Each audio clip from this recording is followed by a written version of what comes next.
Muy buenas a todos y bienvenidos al canal de Training for All. Os dejamos a continuación la ponencia de mi compañero Javier Sola hablando de la actualización en el entrenamiento por potencia en los últimos años, en concreto los Training for All Days. Esperamos que disfrutéis y ya sabéis, cualquier tipo de consulta o duda, os leemos los comentarios. Vale, pues nada, empiezo puntual. ¿Se escucha bien perfectamente? ¿Y se ve todo?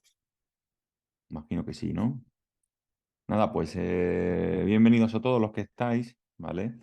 La idea era un poco de hacer una revisión con esta pequeña charla de qué es lo que se ha publicado recientemente por entrenamiento por potencia, ¿no? Con el cada vez más uso de los medidores de potencia, pues hay una gran cantidad de grupos de científicos del deporte que están utilizando todos esos datos recopilados de un deportista un poco para eh, sacar conclusiones, ¿no? Relativas al rendimiento.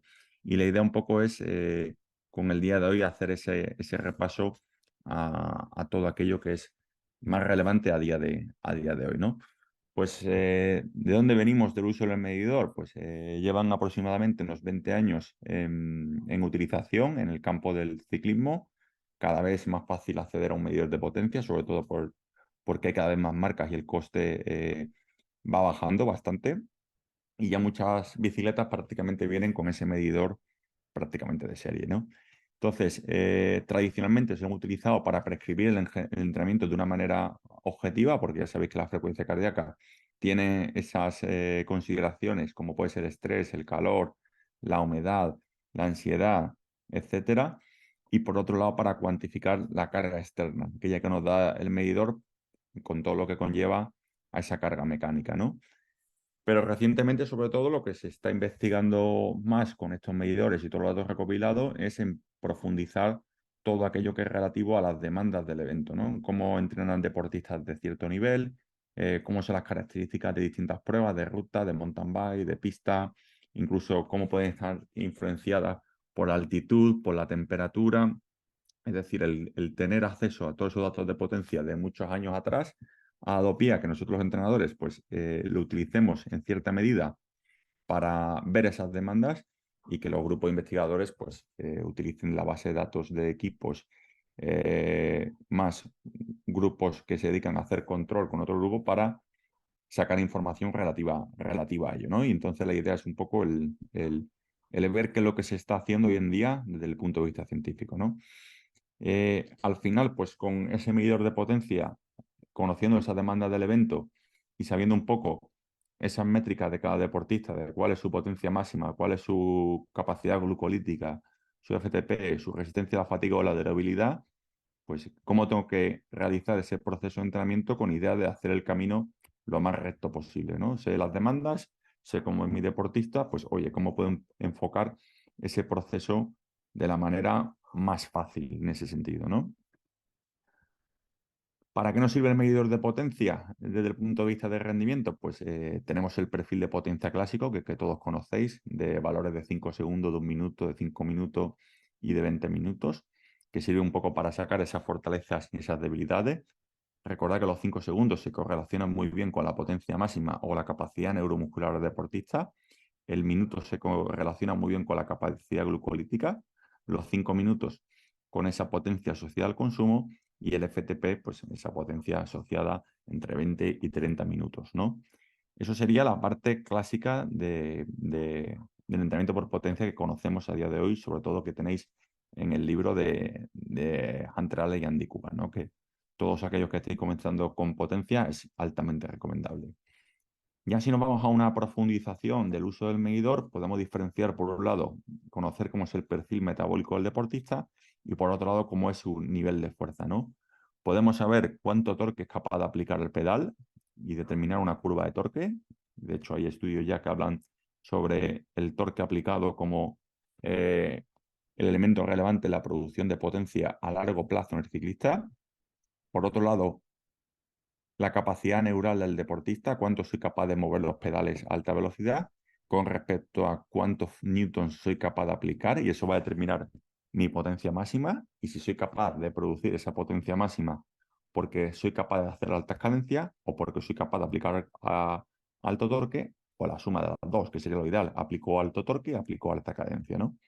Puedo incluso ver una curva de cadencia del deportista una estimación del tipo de fibra, si predominan fibras tipo 1 o tipo 2, dependiendo en esa curva de potencia. Evidentemente, alguien con una potencia en 5 segundos alta y una potencia en 1 minuto alta respecto a las demás, vamos a entender que tiene mayor cantidad de fibras tipo 2 que tipo fibra 1, ¿vale?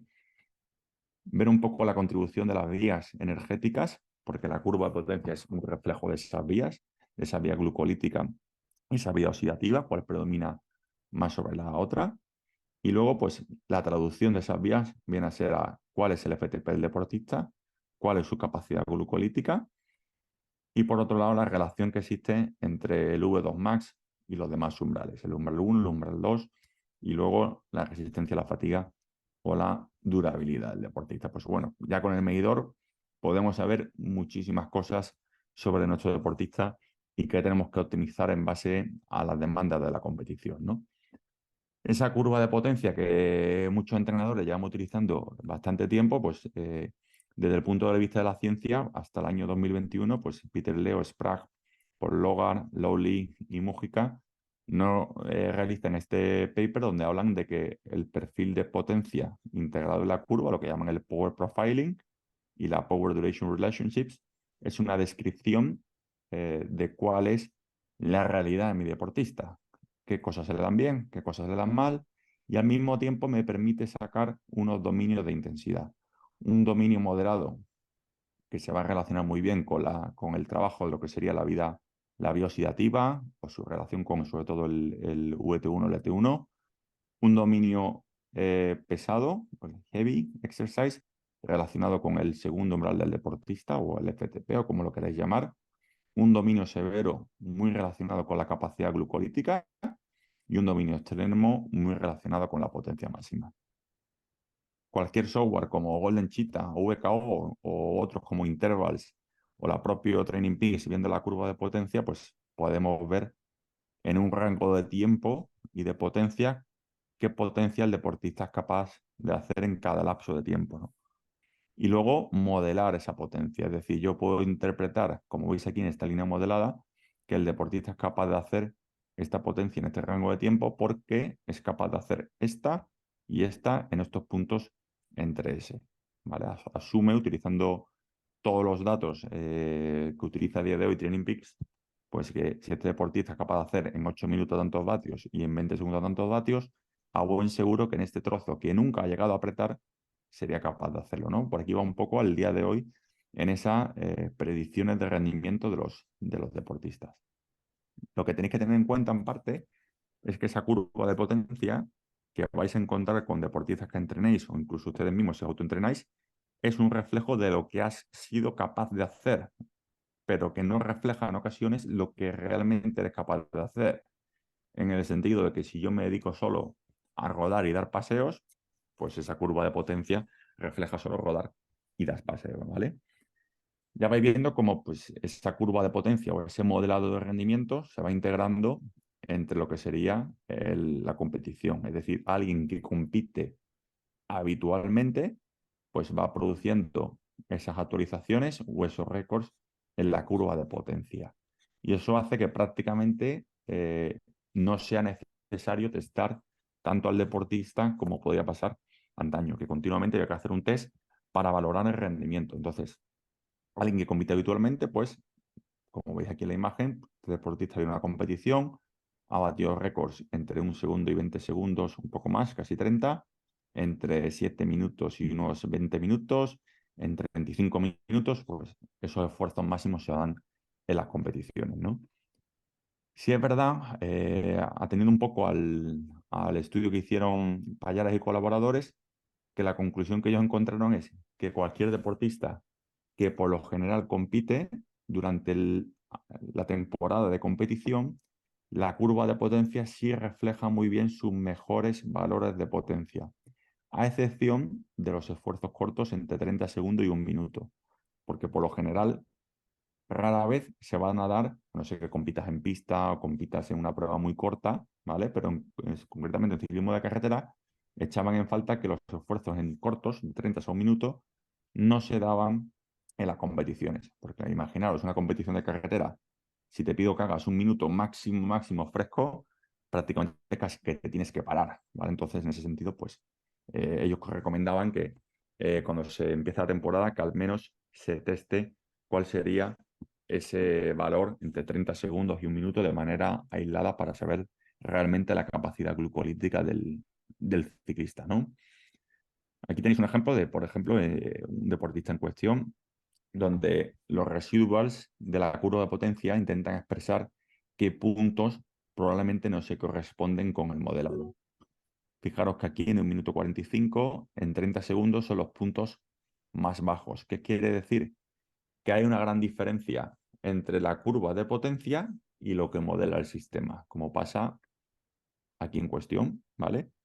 Esto es la curva de potencia real y esto es lo que modela el sistema. Cuando hay una gran diferencia entre lo que modela y la realidad, pues aparece lo que se llama los residuos. Y fijaros como en este caso en concreto, un esfuerzo de 30 segundos a aproximadamente 1 minuto y medio, pues son los puntos donde habla que esa curva de potencia probablemente no esté tan actualizada, ¿no? Como os he dicho también anteriormente, hay ya una gran cantidad de estudios que intentan explicar cuáles son las demandas de la competición, es decir, cuál es la radiografía de la competición, qué carga de entrenamiento suponen, qué tipo de esfuerzos se realizan, ¿no? Y aquí tenéis uno concretamente de Van Erp y de Lamberts, donde hablan, en este caso de chicas, también tenéis la versión de chicos, que comparan carreras de etapas, a lo mejor una vuelta de una semana o 5 días, o como puede ser un giro de féminas, con carreras de un día. Y ellos encuentran en parte de que hay mayor carga de entrenamiento y mayores producciones de potencia en las carreras de un día respecto a las carreras que duran a lo mejor una semana. Es algo que de perogrullo parece evidente, pero está puesto aquí ya sobre el papel, por así decirlo. Y luego, evidentemente, pues la distribución del entrenamiento, en la mayoría de los casos de la competición, en las vueltas por etapas tiende a ser mucho más piramidal, es decir, cuando vemos las típicas barritas donde se ven las zonas acumuladas, es más piramidal y en cambio las pruebas de un día responden a una distribución más polarizada. Aquí tenéis dos ejemplos muy claros, ¿no? Esto sería un corredor World Tour, en una etapa del Tour de 6 horas, 270 vatios. Fijaros una distribución muy piramidal, es decir, zona 1, zona 2, zona 3 es donde se acumula más trabajo y luego va cayendo en el tiempo, ¿vale? Y en cambio una prueba como el Tour de Flandes, con 6 horas, veis que responde a una distribución más polarizada. No hay tanto tiempo aquí en esta zona, que serían ritmos medios, y mucho más en esfuerzos de alta intensidad. ¿Por qué? Porque en parte se corre distinto. Aquí se es un poco más conservador, se va más a la marcheta, mientras que en este tipo de prueba es gas, suelta, gas, suelta, gas, suelta, y se acumula mucho más tiempo en alta intensidad. Son dos diferencias distintas, con lo cual no se prepara igual esto que esto, evidentemente. Tiene dos distribuciones muy, muy distintas, ¿no? ¿Qué más investigaciones han realizado de manera muy curiosas? ¿Dónde se produce mejor la potencia? Pues aquí el estudio de Valenzuela y colaboradores hablaban de que en la mayoría de los casos la pendiente entre el 6 y el 7,3% parece ser que es el lugar para producir mejores valores de potencia. En la mayoría de los casos, independientemente del tipo de ciclista que sea, que no quita que os vaya a encontrar excepciones con algunos perfiles determinados. Aquí tenéis un ejemplo que he cogido, pues fijaros, esto es una chica, su mejor valor de potencia en 8 minutos son 389 vatios, ¿vale? En cambio, entre el 4 y el 8%, cuando empieza ya la subida, pierde 51 vatios y por encima del 8%, 122 vatios. Ya os digo, una chica que es bastante pesada además. Esto es un poco lo que dice la ciencia, que en la mayoría de los casos esta parece ser la pendiente más óptima para producir potencia, pero que sepáis que, hombre, que puede haber excepciones en un momento determinado, ¿vale? Con respecto a durabilidad, resistencia a la fatiga, pues casi todos los estudios podéis encontrar ya unos cuantos que han hecho Manu Mateo y colaboradores, otros cuantos que ha hecho Peter Leo y colaboradores. Todos ellos concluyen que la mayor diferencia entre deportistas de nivel y un nivel mayor los buenos de los muy buenos está en esa resistencia a la fatiga. Es decir, la capacidad de producir mejores valores de potencia después de un gasto previo de energía. Y aquí las conclusiones que ellos encuentran de que evidentemente pues, hay que medir sobre todo esa capacidad de producir la resistencia a la fatiga, porque lo que va a diferenciar es el rendimiento en las pruebas de resistencia, ¿no? Nosotros a día de hoy pues, podemos saber cuánta potencia realiza un corredor en fresco, que es la línea negra que veis aquí, ¿vale? Estos son valores en fresco, y cuánto va produciendo después de 10 kilojulios kilo, 20 kilojulios kilo, 30 kilojulios kilo, 40 kilojulios kilo o 50 kilojulios kilo. Fijaros que este deportista en esfuerzos largos, más o menos produce potencias muy similares a cuando es fresco, pero en 40 kilojulios kilo empieza ya a caer mucho la curva de potencia, sobre todo en esfuerzos largos. Si nos vamos ya a esfuerzos glucolíticos, fijaros que prácticamente ya desde los 10 kilojulios kilo empieza a perder algo, de los 20 empieza a perder y en los 30 empieza a perder. Entonces, tenemos radiografías bastante buenas de cómo es esa capacidad de producir potencia en fatiga. Os vais a encontrar deportistas que son capaces de producir potencia muy buena en esfuerzos frescos, pero cuando pasan 3, 4 horas con fatiga intermedia, con esfuerzo intermedio, esa producción de potencia cae de manera exponencial y es un factor a trabajar.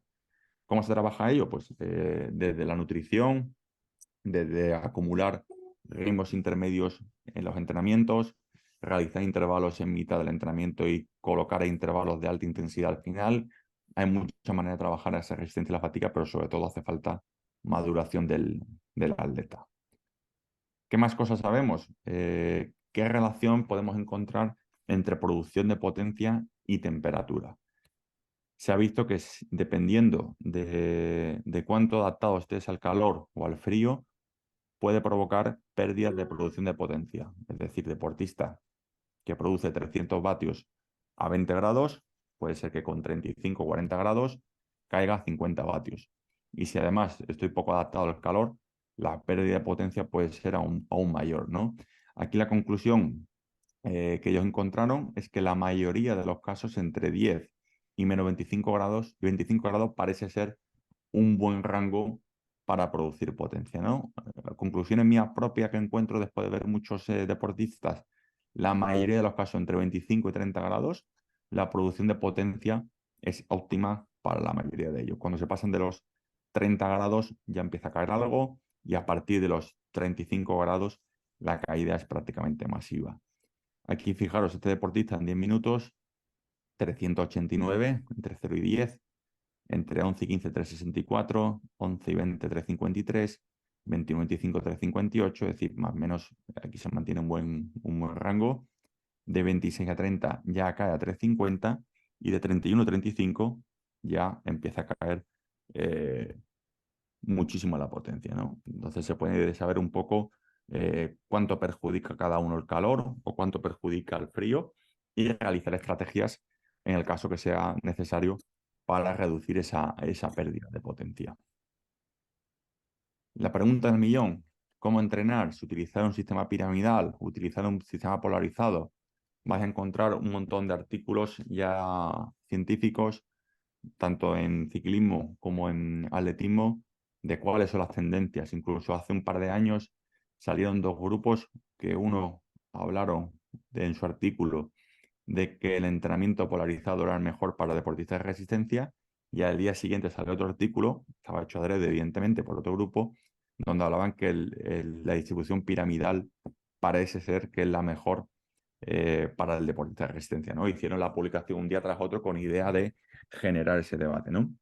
Pero en la mayoría de los casos lo que se va encontrando tanto en ciclismo como en atletismo, que los deportistas, sobre todo de alto nivel, tienen una mezcla entre los dos sistemas y casi siempre una primera parte de la temporada más relacionada con las bases y el periodo de construcción más de tipo piramidal, acumulando ritmos en zonas intermedias, y en la parte final de la preparación cercana al objetivo, utilizando una propuesta más polarizada. Aquí os he dejado, por ejemplo, este artículo de Gabriel del Gallo, hablando un poco de cómo era la distribución de potencia de esos corredores que habían hecho top 5 en el Giro, y prácticamente esa era la distribución que hacían, ¿no? En atletismo igual, ¿no? Hay algún par de artículos de cómo entrenan los keniatas por ejemplo, y van en el misma línea, ¿no? Una parte al principio de tipo piramidal y luego cercano al evento más de tipo polarizado.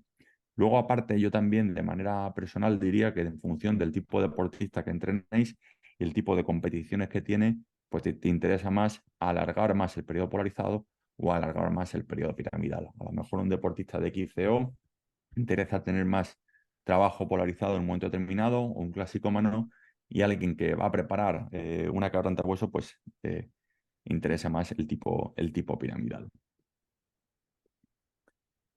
Concepto de Compound Score salió hace un par de años, cada vez se va refinando un poco más y viene a aparecer con idea de por qué hay gente que no teniendo un gran vatio kilo es capaz de rendir, sobre todo en pruebas de tipo llano, tipo subidas, y es porque básicamente el vatio kilo empieza a tener su peso cuando empiezan rampas realmente duras, 7, 8, 9%.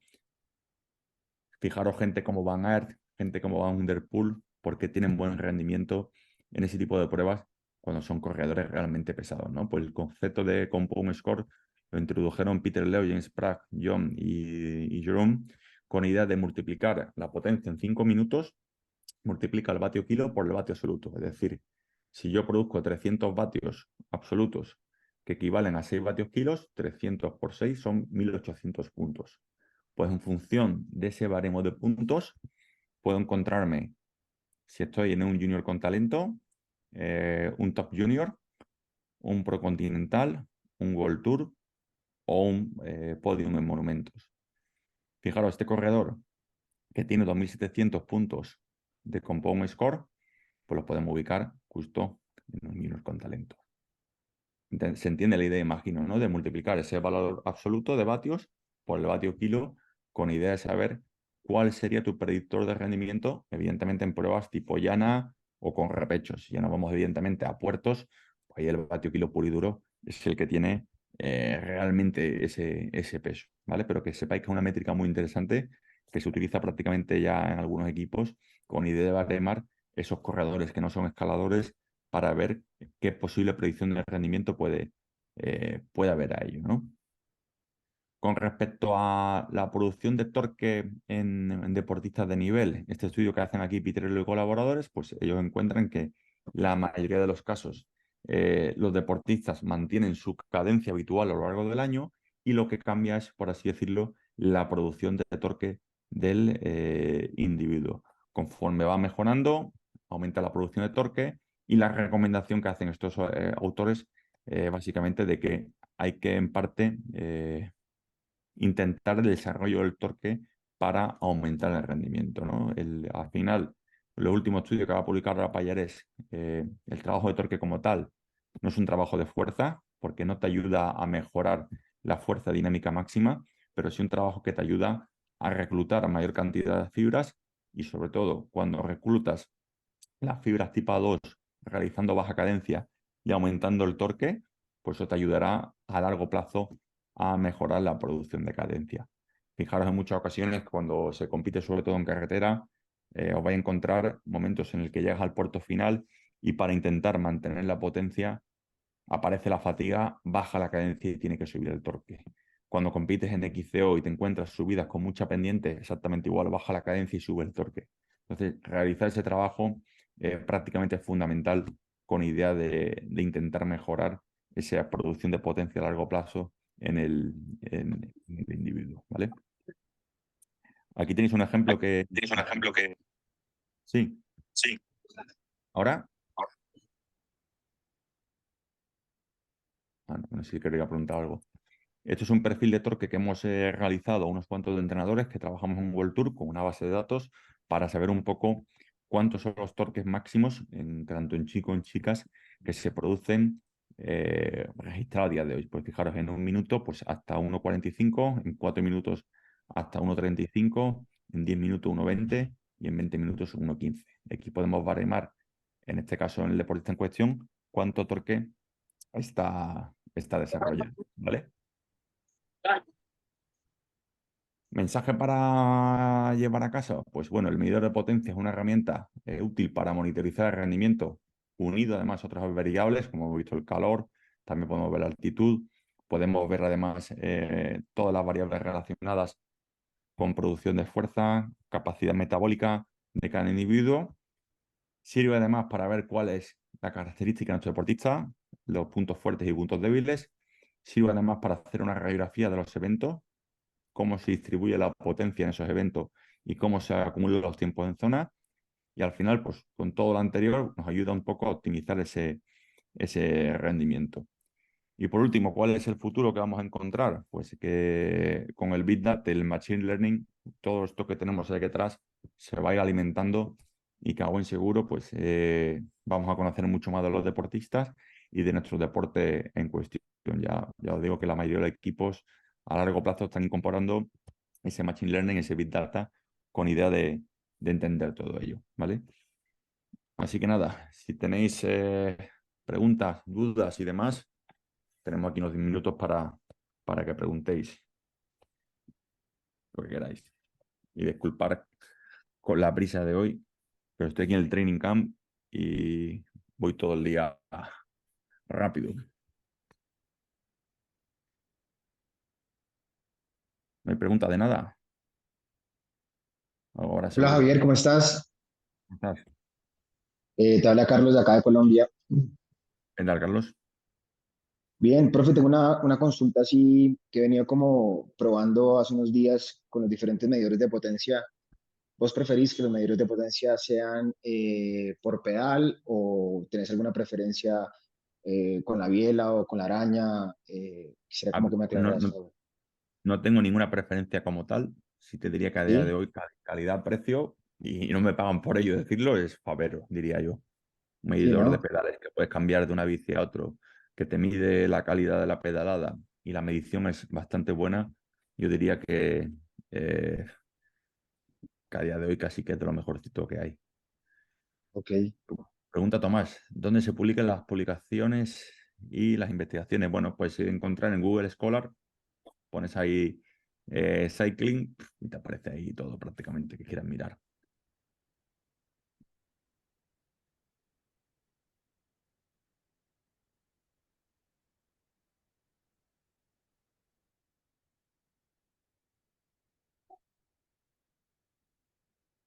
¿Me preguntas por ahí que tengáis?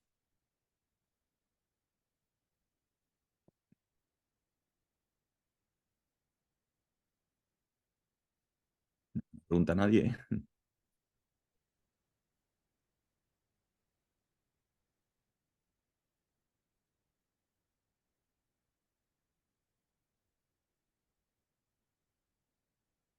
No sé, imagino que José la subirá ahí colocada cuando la suba a YouTube. Creo que la suba a YouTube.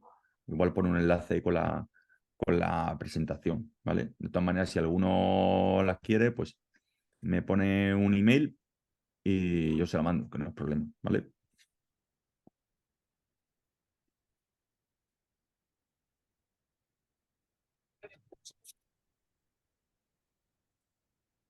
Muy buenas, Javi. Dime, Jesús, ¿qué tal? Todo bien. Una pregunta. Para aumentar, por ejemplo, lo que serían los valores de FTP, los vatios en FTP o los valores en 5 minutos y eso, ¿en ¿Mm? qué tendríamos que hacer hincapié para aumentar los vatios? A ver, depende, porque al final todo afecta un poco a todo, ¿no? Pero si quieres mejorar la producción de potencia en 5 minutos, intervalos entre 3, 4 minutos, incluso 5 minutos, a esa potencia cercana a los 5 minutos, y si quieres mejorar la potencia en FTP, intervalos de 10, 15 minutos muy cercanos a, a ello, ¿vale? Vale, perfecto. Gracias, Javi. Ok.